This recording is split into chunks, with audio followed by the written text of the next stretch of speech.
Penuntun Saat Teduh Sinode Gereja Kristen Jakarta, Rabu 27 Juli 2022, judul renungan Tak Pernah Terlambat. Nats Alkitab terambil di dalam kitab Yohanes pasal 11 ayat 17 sampai 26.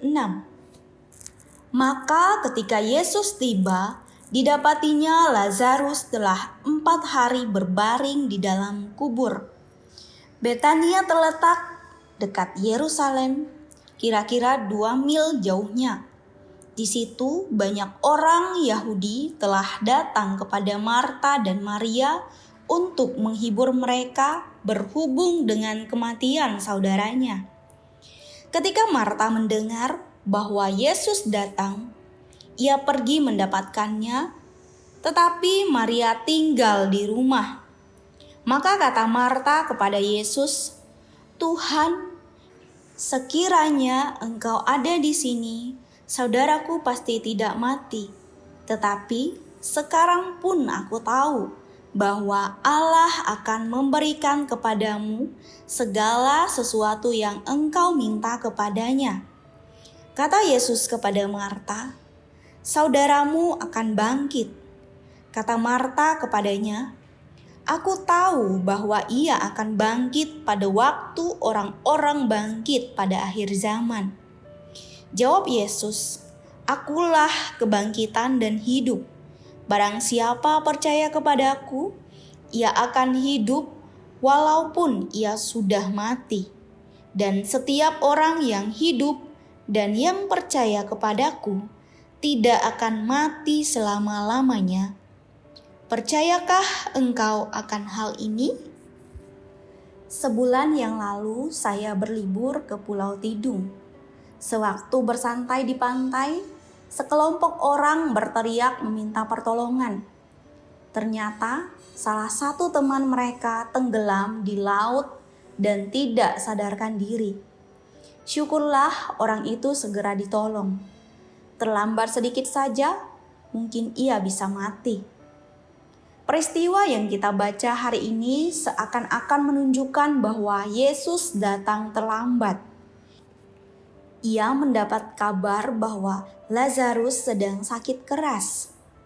Maria dan Marta, saudara Lazarus, mengatakan hal itu agar Yesus segera datang dan menyembuhkannya.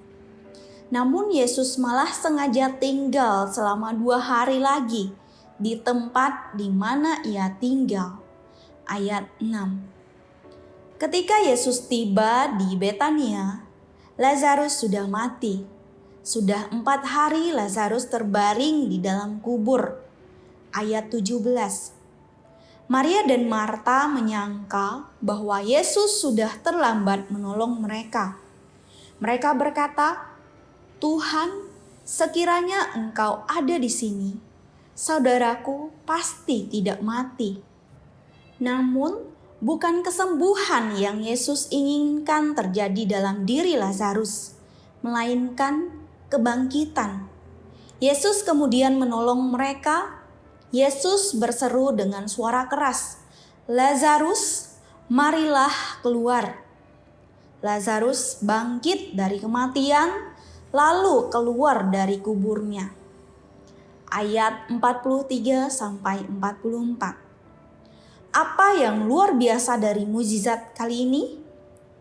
Pertolongan Tuhan bukan hanya menyelamatkan Lazarus dari kematian fisik, namun juga kematian rohani.